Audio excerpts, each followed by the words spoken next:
Dancer is a very mobile job, which means it plays best on controller. So here's an easy guide to get you started with Dancer on controller. Before we start, here's what my controller settings look like. If your hotbar does not look like mine, you might want to copy my settings. First, let's start by adding your dances and these 4 buttons. I like to have my dances together on my extra hotbar, so if you copied my settings, you will need to double tap right trigger to get to them. My attacks, on the other hand, are on my face buttons. The placements of these attacks does not really matter, so feel free to put them in any position that you want. These will be your single target attacks, but when you activate your dance, these will also become your dance buttons. The reason I put these on the face buttons is because you can run around while attacking.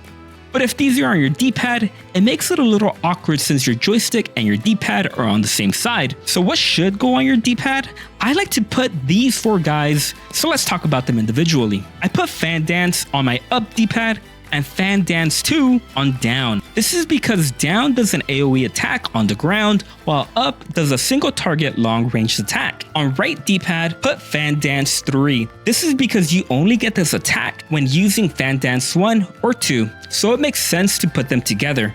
On left D-pad, I put Saber Dance because this is the attack that you get when you fill up your job gauge. The position of these 2 don't matter either, so put them in whatever way your little heart desires.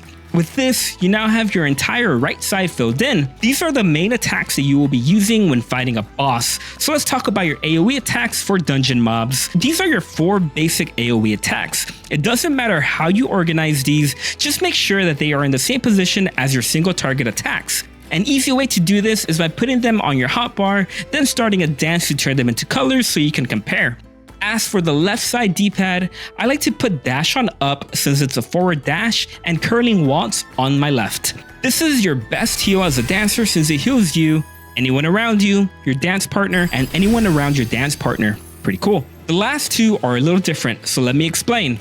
Put Fan Dance 4 on your hotbar and you will notice that you cannot use it yet. This is because you need to use the skill Flourish in order to use the attack. So since I put the attack on right D-pad, I put Flourish on my extra hotbar on the right as well. Same goes for Starfall Dance. If you put it on down D-pad like me, put Devilment on down as well. This way it's all organized. The rest of your skills don't really matter where you put them, but I put Shield on up and Second Wind on left, and then put Improvisation on down D-pad on the other side to finish off both extra hotbars. The last 2 important skills is your Peloton skill, which gives your party a speed boost, and Close Position, which is what you need to make someone your dance partner. Now, if you copied my settings at the beginning of the video, hold R1 and go to number 3.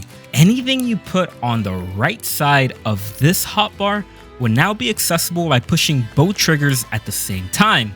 So feel free to add Close Position, Peloton, all of your other roll skills, and maybe even your LB and Sprint. And you're done.